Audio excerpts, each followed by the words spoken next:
예, 시청자 여러분 한 주 동안 잘 지내셨죠? 신유리입니다. 이해랍니다. 이제 진짜 선거철입니다. 네. 선거가 이제 본격적으로 시작이 됐고 우리가 흔히 블랙아웃, 깜깜이라고 얘기하는 게 이제 시작이 됐습니다. 블랙아웃 술 좋아하시는 분들 필름 끊겼다 이 뜻이 아니고요. 소위 말해서 여론조사 공표 금지 기간이 시작이 된 겁니다. 최대한도로 선관위 입장에서 볼 때에는 여론조사가 실제로 여론을 창출하거나 영향을 미치는 것을 최소화시키기 위해서 바로 이런 기간을 두는데 우리로서는 굉장히 답답하죠. 그렇기 때문에 지난 목요일날 발표된, 다시 말해서 수요일까지 조사가 되고 목요일날 발표된 여론조사까지 저희가 여론조사를 중심으로 총선 전 마지막 방송에서 한번 짚어보려고 합니다. 네, 그래서 오늘 이분과 함께하도록 하겠습니다. 최병전 신성장 경제연구소장과 함께하도록 하겠습니다. 안녕하십니까? 어서 오십시오. 네, 안녕하세요. 네. 예. 네, 소장님. 일단 이제 일주일 채 안 남았습니다. 총선이요. 네. 현재 시점에 좀 판세를 어떻게 평가하고 계시는지요? 네, 지금 전반적인 판세는 이게 워낙 변화하기 때문에 단정적으로 보기는 어려운데 민주당이 단독 과반 가능성은 좀 높아 보이고요. 다만 현재 여론조사가 매우 많이 나오고 있는데 현재 나오는 여론조사보다는 국민의힘 의석이 좀 더 많을 걸로 예상된다. 국민의힘이 최근에 지역구만 기준으로 90 내지 100석 사이를 받을 거라고 자체 발표를 했었거든요. 물론 이건 지역구만 기준으로 하니까 비례대표는 뺀 거죠. 비례대표를 포함하면 좀 더 될 걸로 예상되는데 근데 실제로는 연령별 투표율이 좀 달라요. 보통 우리가 여론조사를 얘기할 때는 모든 사람이 동일하게 투표한다고 가정을 하고 있는 거거든요. 그런데 보통 잘 아시다시피 어르신 세대가 조금 더 투표율이 높고 젊은 사람이 조금 더 투표율이 낮거든요. 그런 게 하나가 있고 여론조사의 흐름도 어떤 경기 변동처럼 뭔가 출렁출렁 거리는 패턴이 있는데 2월 달에는 민주당이 좀 떨어지고 국민의힘이 좀 오르던 추세였고 3월에는 거꾸로 국민의힘이 이종섭 호주대사 논란이라든가 황상무 논란으로 좀 떨어지는 추세였고 민주당은 조국혁신당 돌풍으로 좀 오르던 추세였어요. 그러면 3월 말까지 여론은 국민의힘은 바닥이었을 확률이 높고 민주당은 천정이었을 확률이 높거든요. 그래서 그런 연령별 투표율의 문제라든가 어떤 패턴의 문제를 고려할 때 그리고 또 현재 민주당은 그 양문석 씨랑 그다음에 김준혁 씨를 후보를 둘러싼 양문석 후보와 김준혁 후보를 둘러싼 약간 막말 및 편법 대출, 불법 대출 논란이 있어서 상대적으로 악재가 있는 편이고 국민의힘은 얼마나 효과를 볼지 모르지만 의대 정원 타결 논란이 문제가 있기 때문에 그거는 되면은 플러스가 되는 거지 마이너스가 되는 건 아니거든요. 그런 점을 고려할 때 국민의힘 의석이 현재 여론이 나온 것보단 조금 더 나올 걸로 예상된다. 그렇게 얘기할 수 있을 것 같습니다. 소장님께서 조금 이제 뭔가 변하고 있는 것 같다라고 판단하시는 거예요? 아니 패턴상 그럴 확률이 높다고 보는 거죠. 패턴상. 오케이. 네. 제가 이거 여쭤보겠습니다. 이게 전국 지표조사라고 여론조사 발표, 그러니까 금지 마지막 여론조사입니다. 4월 1일부터 3일간 전국 18세 이상 남녀 1,004명을 대상으로 한 전화 면접 조사입니다. 이것은 NBS 자체 조사인데요. 그 NBS라고 얘기를 한다면 엠브레인 퍼블릭, 케이스텔 리서치, 코리아 리서치, 한국 리서치 4개사 중에서 번갈아 가면서 2개의 회사가 2주마다 한 번씩 발표하는 게 NBS 전국 지표 조사인데 네. 자, 이 응답률은 18%입니다. 그리고 자세한 것은 중앙선거 여론조사 심의위원회 홈페이지에 여러분 참조하시면 되는데요. 근데 이 조사를 보면은 정권 심판론과 정권 안정론이 붙었어요. 예? 1%포인트밖에 차이가 안 납니다. 이거 어떻게, 그리고 윤석열 대통령 지지율은 38%로 올랐어요. 이거 어떻게 보세요, 이 여론조사? 지금 이게 앞에서 방금 말씀드린 것처럼 국민의힘이 가장 지지율이 낮았을 때를 언제쯤 대략 추정할 수 있냐면 콕 집어서라기보다 이제 대략 이해의 편의를 도모하면은 황상무 논란과 이종석 호주대사 논란이 가장 절정이었던가 3월 19, 20, 21일이었어요. 그때 이제 사퇴할 사람 사퇴하고 귀국할 사람 귀국했거든요. 그러면 일반 시민들에게는 그게 약간 한 박자 늦게 반영되는 경우가 꽤 있거든요. 예. 한 3 내지 5일 정도. 그래서 3월 20일부터 3월 26일 사이에 진행된 여론조사. 그때가 제가 보기엔 상대적으로 국민의힘이 바닥이었을 확률이 높은 거죠. 그래서 지금 MBS에 나온 여론조사는 어떤 약간의 패턴 변화 정도를 보여주고 다만 방금 말씀하신 견제론과 안정론 문제는 이게 지금 대선이 아니라는 게 중요하거든요. 예. 대통령 선거는 전체가 전국이 단일 선거구이기 때문에 말씀하시는 거를 딱 직접적으로 볼 수 있는데 이 아시다시피 254개가 지역 선거구가 있잖아요. 그리고 이제 충청, 뭐 부울경, 뭐 서울, 경기, 인천 이런 건 어차피 스윙 성격이 되게 강하기 때문에 동네마다 조금씩 다 다르다고 봐야 되겠죠. 근데 이게, 다만 이제 그런 예. 약간의 변화가 있었던 정도는 이제 의미가 있는 걸 봐야 되겠죠.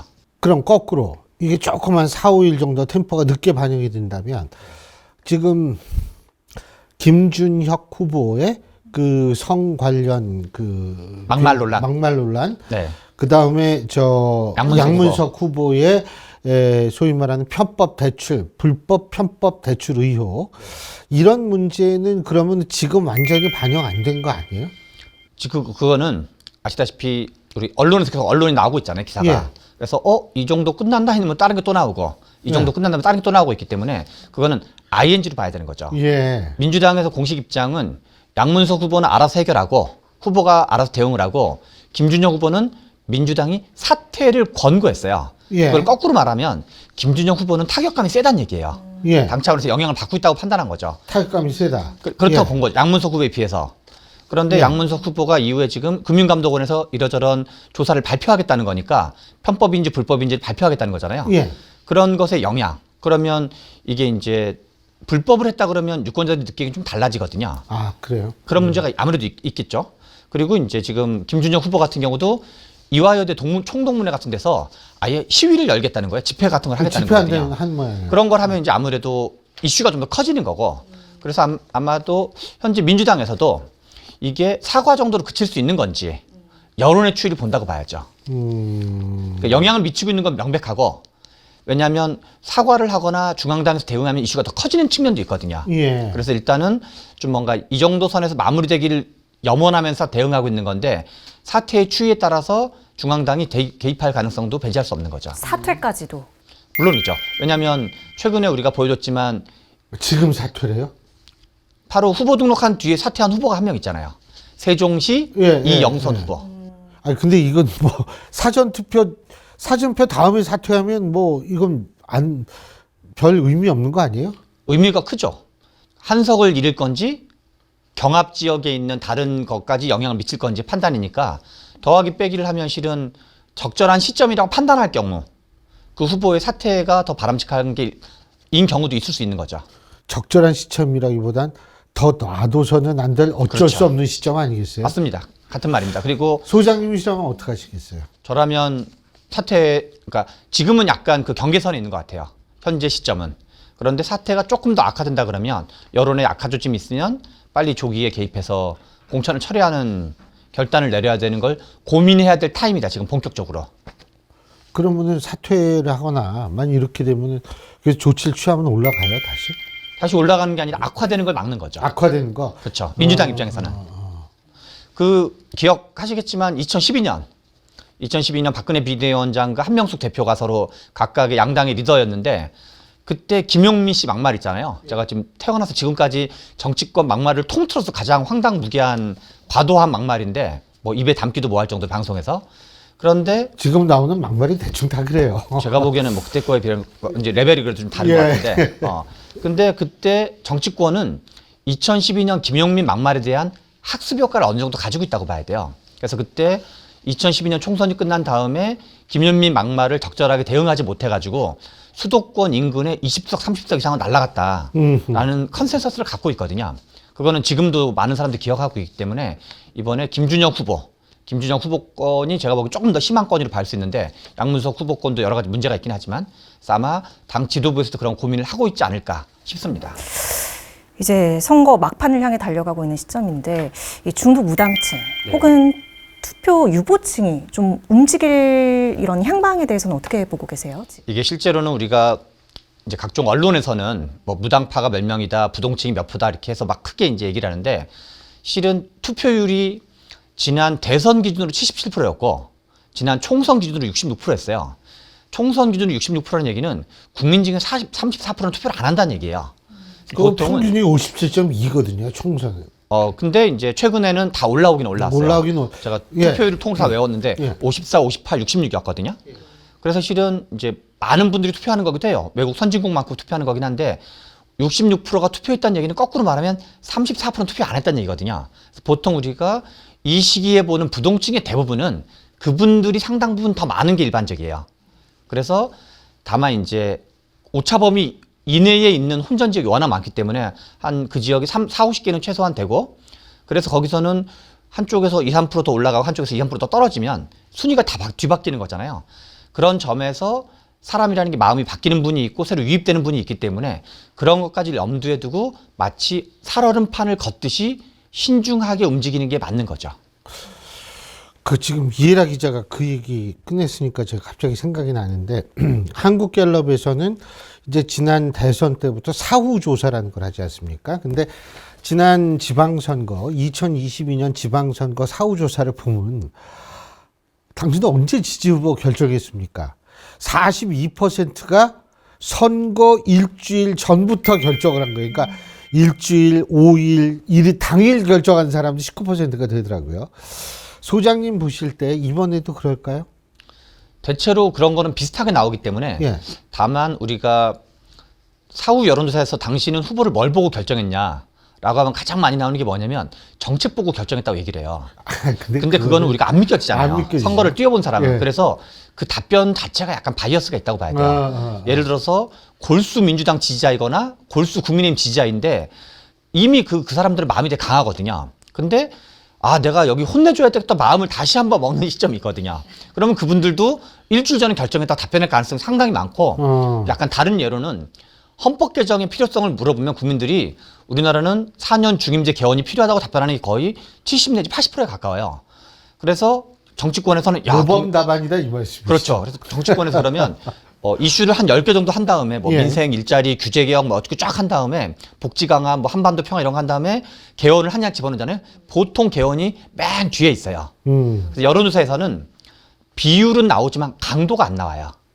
그래서 그게 얼마나 실제로 강도인지 여부는 그 조사 하나만으로 보기엔 제가 보기엔 좀 유보적으로 볼 필요가 있다. 참고는 하되.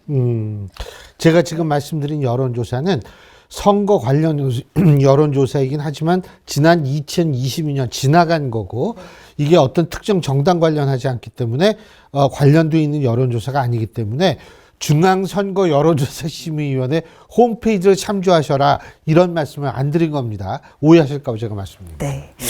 또 이제 사전투표 시작이 되기 때문에 근데 통상 사전투표율 높으면 진보정당 쪽 유리하다 이렇게 얘기를 해왔지 않습니까? 그런데 국민의힘에서도 사전투표 열심히 하셔라, 모든 투표 다 열심히 하셔라 이렇게 말을 하고 있거든요. 좀 어떤 연유에서인지 좀 우리가 예측을 좀 해보자면 정치권에는 데이터가 많이 안 쌓여있기 때문에 약간 근거 없는 속설이 되게 많은 것 같아요. 예를 들어서 제가 여러 번 칼럼으로 쓰게 됐는데 총선은 말이야 정권 심판선거야, 중간평가야 이런 표현이 있거든요. 그런데 실제로 우리나라가 양당제가 본격화된 시점이 2004년부터예요. 그전까지는 지역주의에 기반한 다당제 성격이 있었는데 2004년 총선부터 4년, 8년, 12년, 16년, 20년에 5번의 총선이 있었는데 야당이 이긴 건 한 번밖에 없어요. 2016년에 그것도 옥새 파동을 비롯해서 여권의 자멸에 의해서 그랬던 거였죠. 그래서 실제로는 우리가 여의도의 한해 속설이거든요. 거의 뭐 난다 긴다는 전략가들도 맨날 그런 얘기를 하는데 실제 데이터를 들여다보면 사실관계가 안 맞는 게 워낙 많아요. 방금 말한 사전투표율도 비슷한데 바로 직전 대선의 투표율이 대선의 사전투표율 중에 역대 최고였어요. 그래서 윤석열 후보가 이겼거든요. 네. 그래서 실제로는 이게 우리가 이제 그 사회과학에서는 뭐 상관관계, 인과관계 이런 얘기도 하는데 상관관계가 되려면 데이터가 좀 쌓여야 돼요. 근데 아주 많은 경우는 그냥 뭐 대통령 지지율이 몇 프로 넘으면 여당한테 유리하고 야당한테 유리하다는 것도 제가 보기엔 아무 근거가 없어요. 그래서 이 정치권에는 약간 근거가 매우 희박한데 느낌적 느낌의 속설이 엄청 많다. 제가 보기엔 사전투표를 놓고 놔둔도 그러니까 뭐 각각의 희망이 많이 반영돼 있는 그런 속설에 불과하다 생각을 합니다. 왜냐하면 사전투표를 하면 본투표를 못하는 거잖아요. 사람들이 그냥 판단해가지고 젊은 사람은 본선거 때 놀러 갈 일이 좀 더 많고 뭐 영화도 해야 되고 데이트도 해야 되고 뭐 하니까 사전투표하는 비율이 많은 게 사실인 거고 젊은 사람은 대신 그 비율만큼 본투표를 못하는 거거든요. 그래서 사전투표는 대체로는 민주당 계열한테 유리하도록 나오고 본투표는 국민의힘한테 유리하도록 나와요. 그러면 아무튼 표를 본인이 점점점 나눠서 하고 있는 걸 봐야 되는 거지 이게 더 높으면 그런 건 아닌 거죠. 사전투표율 높은데 본투표도 같이 높은 건 아니잖아요. 그래서 맞아요. 일정한 정도 캐파 내에서 그렇죠. 오르면 다 같이 오르는 거 그런 거를 봐야 되기 때문에 제가 보기엔 좀그 여의도 정치권에서 드는 근거 없는 느낌적 느낌의 낭설 중에 하나로 봐야 된다. 지금 제가 여쭤볼 것이 뭐냐면 한국 갤럽 여론조사입니다. 2024년 3월 26일부터 28일까지 전국 18세 이상 1,001명을 대상으로 면접 조사입니다. 역시 이것도 자세한 내용은 중앙선거 여론조사 심의위원회 홈페이지를 참조하시면 되고요. 한국갤럽의 자체 여론조사인데요. 자, 이거를 보면은 이번 달에 뭐가 나왔냐 하면 그 주관적 이념 지형이 나왔거든요. 이 주관적 이념 지형을 보면 사실은 이 주관적 이념 지형에서 보수 우위 지형이거든요. 지금 진보보다 보수가 우위인데 이게 실제로 지금 지역의 여론조사를 보면 국민의힘이 이기는 지역이 굉장히 좀 민주당이 이기는 지역이 훨씬 많잖아요. 이 이유는 뭐라고 보세요? 제가 올해 1월 말에 이기는 정치학이라는 책을 써서 예. 방금 말씀하신 내용을 인용도 했어요. 예. 이제 시청자분들을 위해서 얘기를 하면 이념 지형이라는 게 진보, 보수, 중도, 모름, 무응답 이렇게 네 가지가 있다고 볼 수 있어요. 그리고 그것이 2016년 1월부터 한국갤럽이 매주 발표하기 시작했어요. 매주가 아니라 한 달에 한 번일 거예요? 아니 매주입니다. 매주인가요? 매주여가지고 자 이제 후배의 도움을 받아서 예. 8년치를 다 노가다를 해가지고 그걸 다 이제 엑셀로 다 입력을 했어요. 예. 그 어마어마한 작업을 한 거죠. 매주니까 8년치를 엑셀에다가 쫙. 엑셀에도 예. 다 하나씩 다 입력을 한 거죠. 근데 재밌게도 하나는 2016년 그걸 이제 쿼터별로 정리한다고 치면 1, 2, 3쿼터까지는 보수가 더 많았어요. 진보 보수만 치면 중도는 논외로 하고 그런데 언제 뒤집어지기 시작하냐면 태블릿 PC가 최순실, 2016년 10월 네. 24일이었거든요. JTBC가 네, 태블릿 네. PC 보도한 게 그리고 12월 9일 날 대통령 탄핵 그때 진보 보수가 뒤집어지기 시작을 해요. 그래서 보수가 더 적고 진보가 더 많다가 다시 조금씩 이제 여러 가지 뭐 소주성 논란, 최저임금 논란, 조국 논란, 부동산 논란을 거쳐서 민주당 진보가 좀 쭈그러들다가 언제 다시 보수로 뒤집어지냐면 2021년 4.7 재보선 시점이에요. 그때를 분기점으로 다시 보수가 많아져요. 그래서 지난 대선은 보수가 좀 더 많은데 윤석열 후보가 0.73%밖에 못 이긴 상황으로 봐야 돼요. 여러 가지 정황상을 보면. 다만 그래서 저는 기본적으로 한국 사회는 여전히 보수가 살짝 지금으로 보면 5 내지 8%포인트 정도가 보수가 많아요. 우위다 이거죠. 그렇죠. 살짝. 그리고 이제 시기에 따라 좀 다르지만 그런데 이념 성향 조사는 왜 중요하냐. 대통령 지지율과 정당 지지율은 이슈에 따라 좀 더 많이 출렁출렁거려요.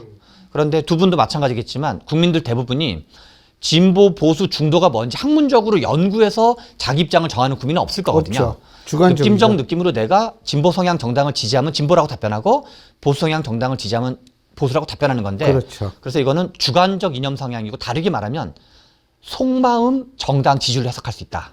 그래서 저는 이제 그래서 이게 약간 정당 지지율의 펀드멘탈 지표 같은 걸로 생각을 해요. 다만 현재도 보수가 좀 더 많은 걸로 나와요. 예, 갤럽 맞습니다. 조사에서 물론 다른 조사는 약간 좀 다른 측면도 있어요. 조사마다 좀 갤럽에 국한할 경우. 그런데 갤럽에서도 이제 민주당이 이제 선전하는 걸로 좀 나오고 있는데 뭐가 차이가 있냐? 중도에서 차이가 있는 거죠. 여러 가지 자료를 같이 보시면 중도가 약간 현 정부의 비판적인 정서가 강하다고 봐야 돼요. 지난번 강서구청장 선거도 비슷하고 그래서 지금 이 국민의힘 계열 또는 한동훈 비대위원장 쪽에서 뭔가 실제로 10월 26일 날 수락연설을 했었는데 12월 26일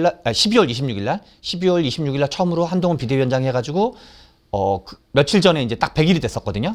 그런데 실제로 한동훈 비대위원장이 중도 확장을 위해서 뭘 했나 생각하면 1차 윤한 갈등이 있었고 2차는 어떤 이제 그 사퇴를 촉구한 거 이외에는 약간 좀 기억에 남는 게 별로 없어요. 2012년 박근혜 비대위원장은 경제민주화, 복지국가, 뭐 김종인 아젠다를 많이 던졌다는 거죠. 아젠다도 던지고 실은 뭐 그건 이제 여러 가지 윤석열 대통령 임기 전반부고 예. 당시 이명박 대통령 임기 5년 차였기 때문에 그 대통령의 처지가 좀 달랐어요. 그게 이제 저는 한동훈 위원장 입장에서 어떤 제한도 있었다고 생각이 들긴 하지만 그런 제약 조건이 있었다는 걸 고려하더라도 그래서 중도 확장을 위해서 뭘 했지? 이재명 대표를 비판하거나 운동권 뭐 486을 비판하는 거는 그런 거 비판에 동조하는 사람이 이미 다 국민의힘을 지지하고 있어요. 가운데 있는 중도 확장 관련된 걸 뭘 했냐 그러면 약간 갸우뚱한 게 있는 거죠, 지금. 그럼 막판 소위 샤이 보수라고 이야기하는 층이 조금 더 영향을 줄 가능성에 대해서는 어떻게 보시나요? 저는 그게 그러니까 이제 이게 부풀리는 거랑 좀 다른 의미에서 가능성은 있다고 생각을 해요. 어느 정도의 가능성이 몇 퍼센트라고 보세요? 저는 이제 그냥 연령별 투표율, 그러니까 차이보수라는 게 여러 가지일 수 있는데 여론조사로 집계되지 않지만 투표에는 반영될 가능성이 있는 걸 포괄적으로 차이보수라 표현을 하면 가장 중요한 거는 너무나 명백한 거는 연령별 투표율이 다르다는 거예요. 그러면 최소한 민주당은 1, 2% 빼서 봐야 되고 국민의힘은 1, 2% 추가해서 봐야 돼요. 그러면 한 2 내지 3% 세대별 정도는 투표율을 감안한다. 그렇죠. 연령별 투표율이 다른 거는 뭐 우리가 87년 민주화 이후부터 거의 모든 선거에서 일관되게 나타나고 있는 거기 때문에 이게 하나가 있고 두 번째는 패턴의 변화가 있는 거예요. 네. 이게 우리가 뭐 경제에서 경기 변동론 같은 게 있고 심지어 부동산도 경기 변동 같은 게 있거든요. 그런 것처럼 3월 중하순에 있었던 시기를 복귀해 보면 민주당 호재가 많았어요.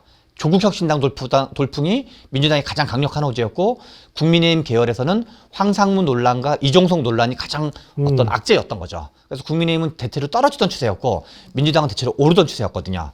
그런데 그게 바닥을 서로 이제 일정 국면을 일단락을 지은 거거든요. 그러면 이게 국민의힘은 지지율이 바닥일 확률이 높은 거고 민주당 지지율은 천정일 확률이 높은 거죠.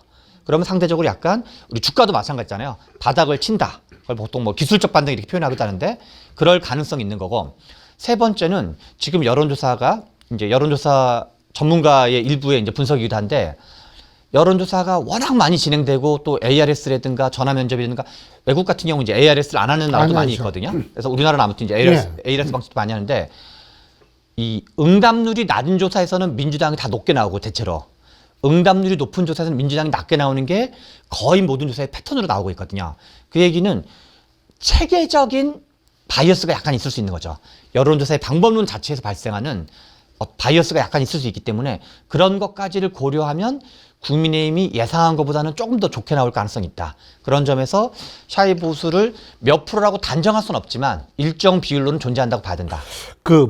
여론조사상 보수 과소 표집 현상 존재하는 거는 거의 확인이 되지 않습니까? 그거를 주장했던 사람이 한 명이 전데요. 예. 예를 들어서 우리 김희정 후보와 노종환 후보인가요? 진보당? 예. 노종 현 후보인가? 부산 연제구입니다. 참고로. 연제구. 부산 연제구 같은 경우는 김희정 후보가 지는 걸로 나왔어요. 두 번의 조사에서. 두 번 다 이제 ARS 조사했어요. 수치를 제가 말하지는 않을게요. 그런데 거기서는 어떻게 나왔냐면 앞에서 말씀하신 것처럼 이념 성향 조사를 보면 더 많은 걸로 나왔어요. 부산 연제구에서 진보 성향의 유권자가 보수 성향의 유권자보다 더 많은 걸로 표집이 됐어요. 예. 거기 그 조사에 해당 조사에 의하면. 그런데 전국 평균 같은 걸 고려하거나 여러 가지를 정황으로 했을 때 부산 연제구가 진보 유권자가 더 많고 보수 유권자가 더 적다라고 해석하기는 어렵거든요. 반면 부산 4구의 최인호 후보 같은 경우는 그 지역구에는 최인호 후보가 10%포인트 이상 앞서고 있었는데도 불구하고 진보 보수 중도 유권자 분포를 보면 보수가 훨씬 더 많은 걸로 나와요. 보수가 훨씬 더 많음에도 불구하고 최인호 후보가 앞서고 있었거든요. 그렇기 때문에 우리가 워딩을 좀 더 정확히 한다고 치면 일부 여론조사에서 보수 과소표집, 진보 과표집이 존재한다라고 말하는 건 팩트예요. 그건 이미 밝혀낸 거니까. 그러나 그런 조사가 대체로 그렇다고 말하면 사실이 아닌 거죠. 그거는 엄밀히 말하면 케이스 바이 케이스로 봐야 되는 거죠. 하나하나 들어가서 다 확인해 봐야 돼요. 알겠습니다. 지금 말씀하신 부산 연제 여론조사는 부산일보와 부산 MBC가 KSOI 여론조사 전문기관 KSOI에 의뢰해서 한 여론조사고요. 두 번의 여론조사가 있습니다. 3월 18일부터 19일까지 그리고 4월 1일부터 4월 2일까지 한 여론조사고요. 무선 전화 가상 번호를 통한 ARS 조사입니다. 이 대상은 3월 18일부터 19일까지는 503명, 4월 1일부터 2일까지 실시된 여론조사는 506명이고요. 자세한 내용은 중앙선거 여론조사심의위원회 홈페이지를 참조하시면 됩니다. 예. 이거가 아주 요새는 굉장히 이게 중노동입니다. 네. 예. 끝으로 의석수. 의석수는 간단하게. 수치를 딱 콕 집어서 얘기하기보다는 민주당의 단독 과반 가능성은 좀 높아 보인다. 그러나 아주 일부에서 얘기하는 것처럼 180석 이상의 압승 또는 뭐 합쳐서 여권 다 합쳐서 180석이 넘거나 200석이 넘을 가능성은 야권 다 합쳐서. 야권 다 합쳐서. 범야권. 범야권 다 합쳐서 그럴 가능성은 높아 보이진 않는다. 거꾸로 국민의힘을 중심으로 얘기하면 국민의힘이 115석에서 125석 사이 정도 나올 것 같다. 이 정도로 얘기할 수 있을 것 같습니다. 알겠습니다. 뭐 이제 얼마 남지 않았어요. 그죠?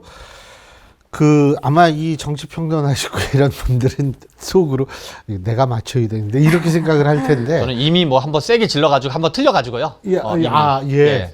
뭐 세게 지르신 분 아직도 계속 지르신 분 네. 계세요. 네, 근데 알고 있습니다. 예, 근데 저는 그분들도 다 나름 근거가 있기 때문이라고 생각하고 이게 뭐 한번 뭐 이렇게 얘기해보고 하는 정도는 아니고 굉장히 고민하고 계산하고 나온 결과이기 때문에 뭐 그건 틀릴 수도 있죠. 당연히 그분이 오시지 않으면은 그건 당연히 틀릴 수 있죠.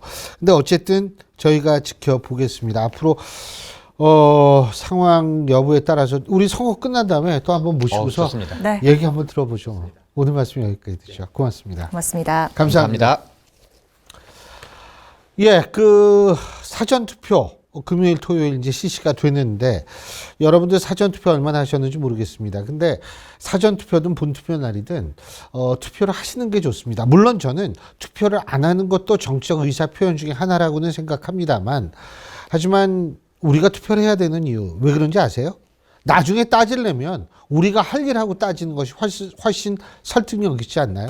바로 그런 이유에서 우리가 투표를 해야 될 거라 생각이 듭니다. 어쨌든 여러분 좀 주말에 요새 날씨도 푸근해졌지만 투표 꼭 하시고 아니면 수요일 날 또 쉬시는 날 하셔도 좋으니까요. 여러분이 나중에 따질 수 있는 근거를 마련하시기 바라겠습니다. 네, 총선 전 마지막 시간이었습니다. 저희는 다음 시간에 인사드리겠습니다. 함께해 주신 여러분 고맙습니다. 고맙습니다.